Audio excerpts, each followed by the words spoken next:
is the data structure we need to talk about, that is queue, where it is an ordered collection of data items where insertion takes place at one end, deletion takes place at another end.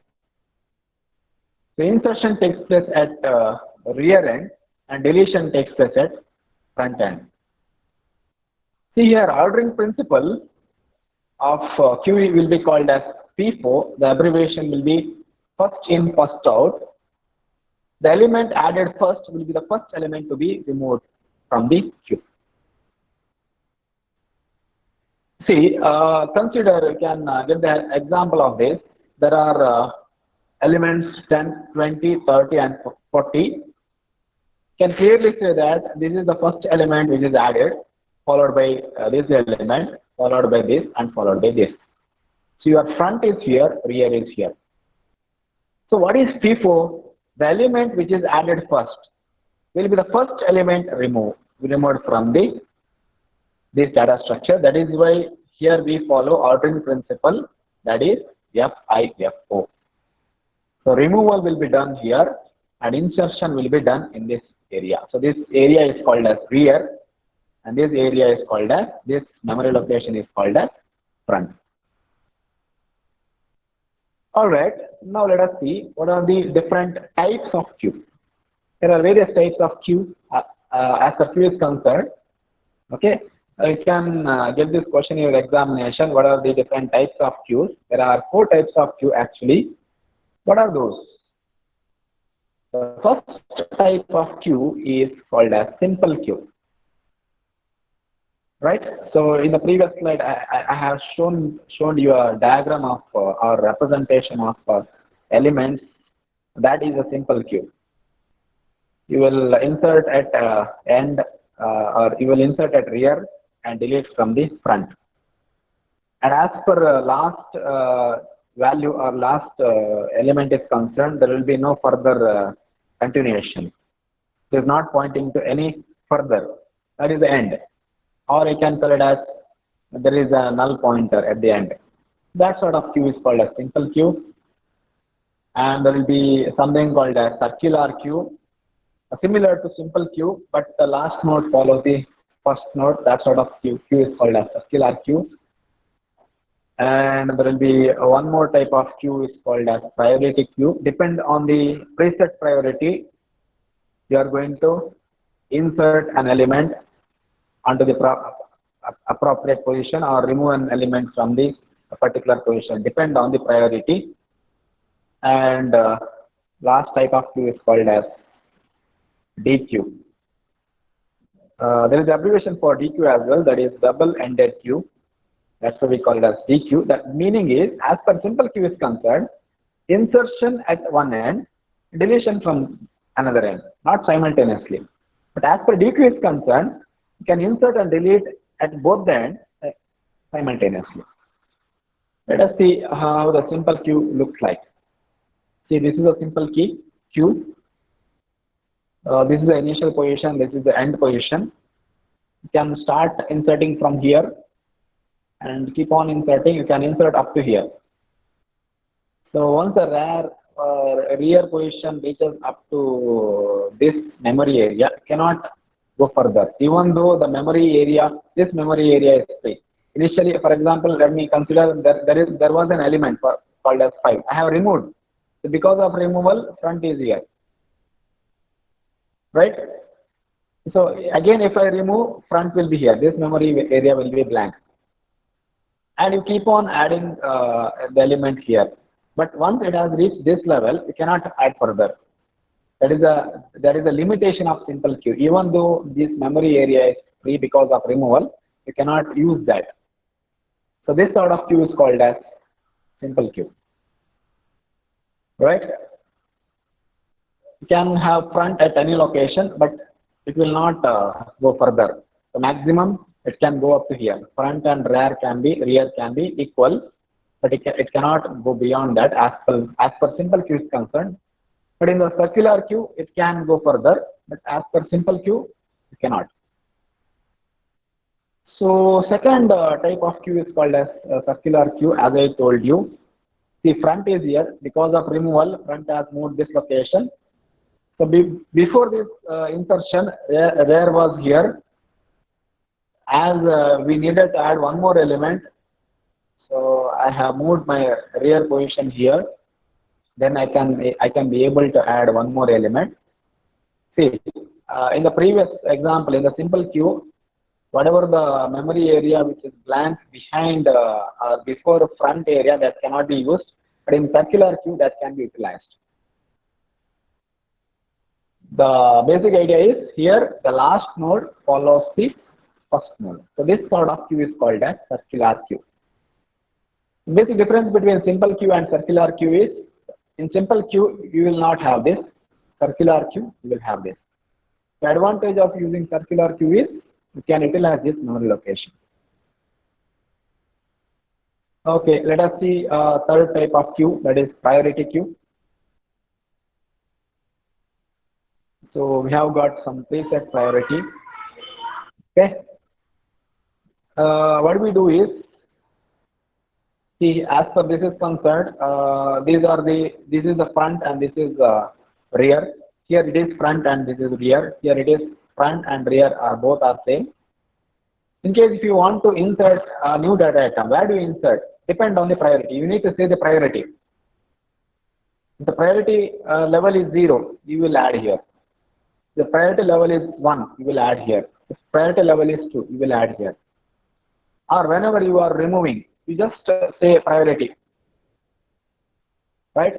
If you say priority level is 0, you are going to remove this element. In case if it is 1, you are going to remove this element. In case 2, it is going to remove this element. So it is a queue which contains items. These are the items that have some preset priority. So this is the priority. So this sort of queue is called as priority queue. All right, and last type of queue is called as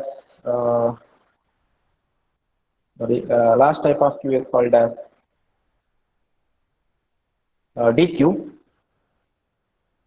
See, as I told you, it looks very similar to simple queue, but in simple queue, insertion will be done at this end, deletion will be done at this end. But as for D queue is concerned, you can have both the operations at both ends. This sort of queue is called as D queue. All right, so these are the different types of queue we have already covered. So what are the different types of queue? Simple queue, circular queue, priority queue, and last one is double-ended queue. Again, we can show the memory representation of queue using different techniques.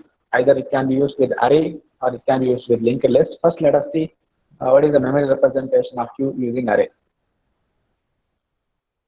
Yes, this is an array. Can contain 5 elements. N is equal to 5 here. So let me consider simple queue.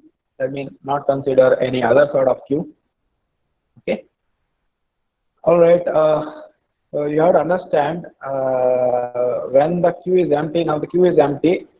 So there will be 2 pointers as per queue is concerned. In the stack, you will have 1 pointer that is top. Here you will have 2 pointers. One is front and that is rear.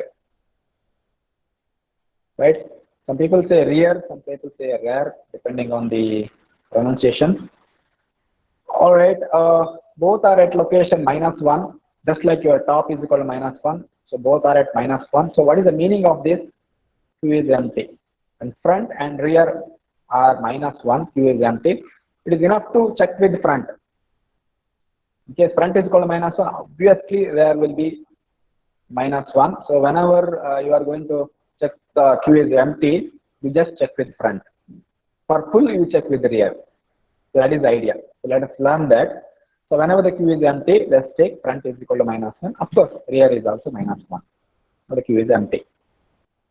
Suppose if you would like to add a new element into the queue, okay. So what you need to do is you need to move both the pointers to this location. Both you have to make it as 0. So when you make both as 0, when you check with one of this, when front is equal to -1, and you can check with the rear as well. Let me check with front is, whenever if front is equal to, if f is equal to -1, what I do, I will make both as 0. So f is equal to 0, r is equal to 0. So both are at this location. And let me tell you, whenever you are inserting, you have to use this value for insertion, because next you will insert at this location, rar is going to be moved. So that is why let me not use this for insertion. So what I do is, this is for example, let me take the name of the array is a of rear is equal to the value. Whenever you are inserting, you are supposed to send the argument value. In case it is 10, that has to be inserted. So a of rear is equal to item. So when the queue is empty, you will shift both into 0 value. Front is equal to 0, rear is equal to 0. When it is not empty, now f is not equal to -1. What do? You just increment the value of rear. So rear is equal to rear plus 1. So front remains here, rear is going to be incremented. Now a of rear is equal to item. Again, this is not equal to -1. Rear is going to be incremented. A of rear is equal to item. Again, this is not equal to -1. Rear is going to be incremented. Rear is equal to rear plus 1. A of rear is equal to item.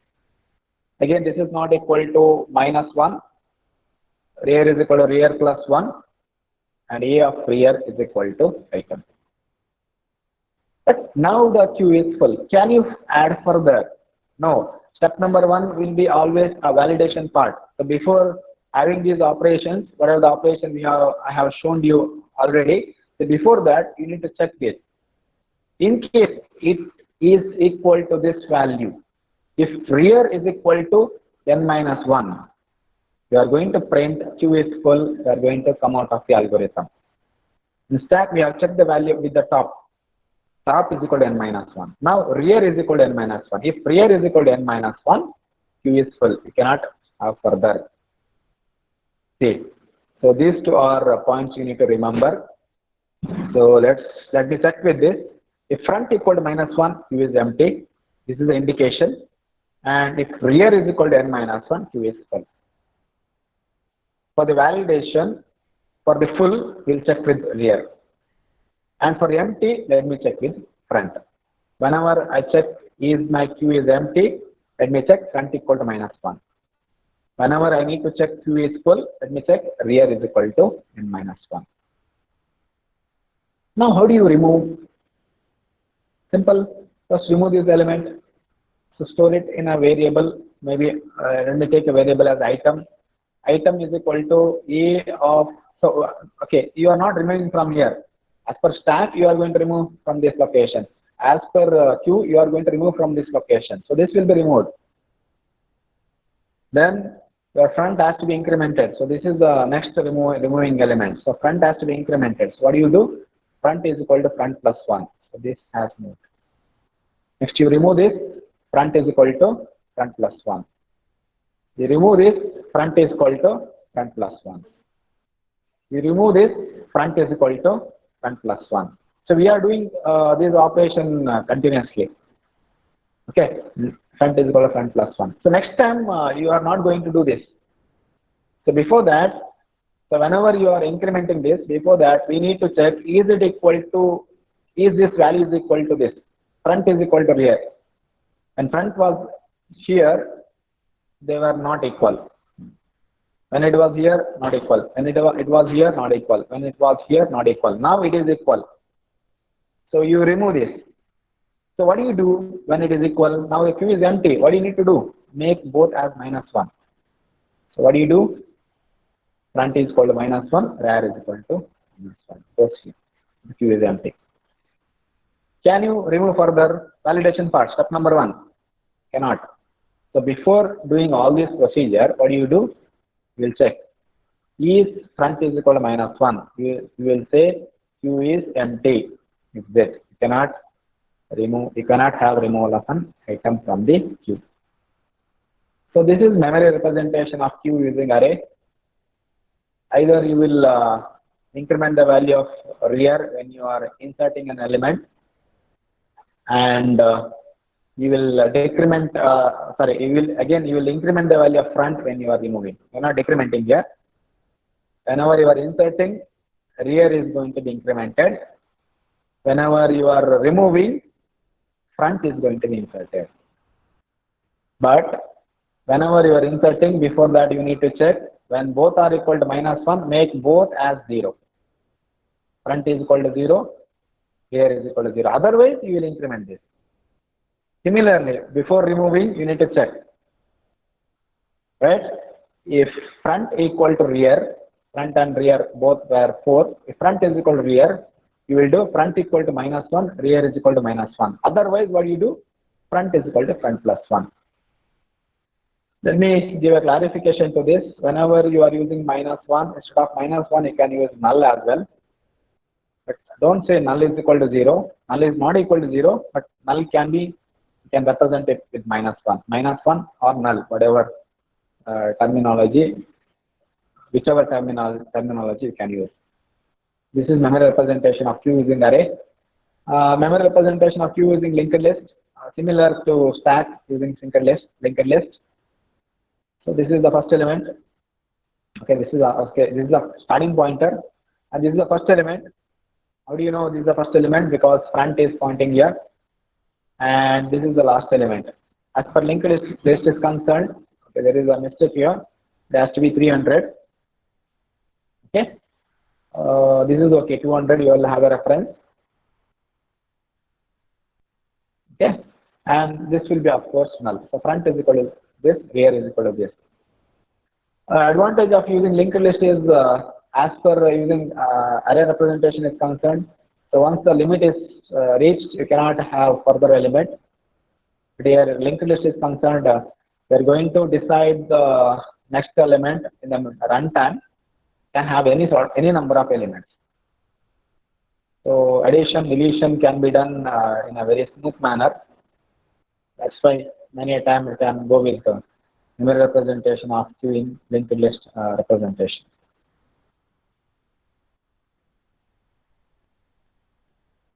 All right, this is it as per Q is concerned. Operations on Q, let us cover in the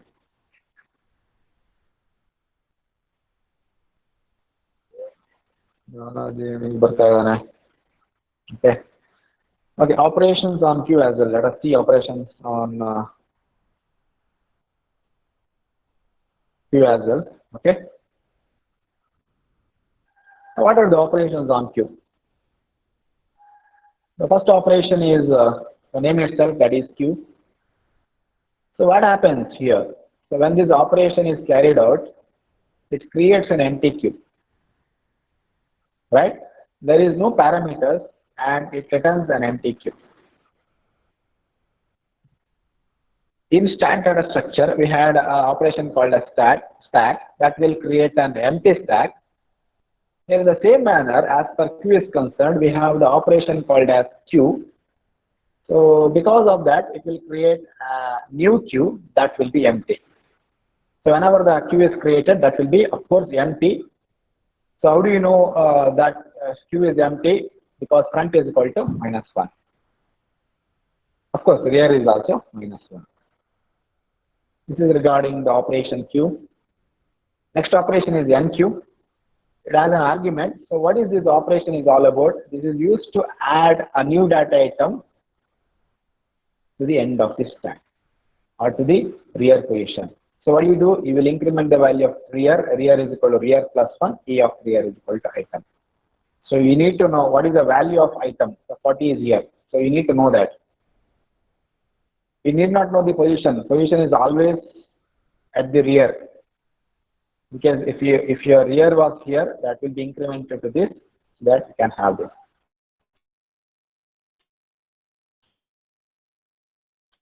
So there is an argument or parameter, but it is not going to return anything.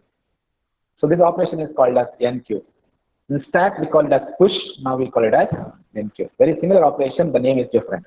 But as per stack is concerned, you are going to increment the value of top and you are going to insert at top. But here you are going to increment the value of rear and insert at rear position. Next operation is DQ. no argument. Okay, so what is this operation? Remove the front. I've taken it as head, so one and the same, I can take it as front. So what I did, I will remove this. Later, I will increment the value of front. So it removes a front data item from the stack. No parameter. You can clearly see there is no parameter, but it returns an item from the stack. You will get a value. See, isn't it? So 5 was in the stack, in the queue. It has been removed and it has been displayed. So the queue is modified. It was containing 4 elements, 4 data items. Now it has got only 3 data items because of the removal. Our next operation is empty. A similar operation we had seen in stack as well, is to test whether the queue is empty or not. In stack, to check whether the stack is empty or not. Now it is to check whether the queue is empty or not. No parameter, but it is going to return a Boolean value. So what is Boolean value? 0 or 1. 0 is false, 1 is true.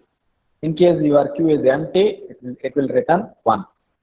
In case your queue is not empty, it is going to return a value 0. A simple question to you: in case if your queue contains 1 element, so what is the outcome of is empty? 0. It's not empty, right? And the last operation is size. Similarly, it is used to find the number of items in the queue. In case if you have 5 elements, 5 data items, it is going to give you the value 5. It is going to return an integer value. No parameter, it is going to return an integer value. In case it returns the value 0, that means queue is empty. In case it returns the value 1, that means it contains a 1 data item. In case it returns the value 5, it contains a 5 data items in the queue. So these are the operations that could be performed on queue.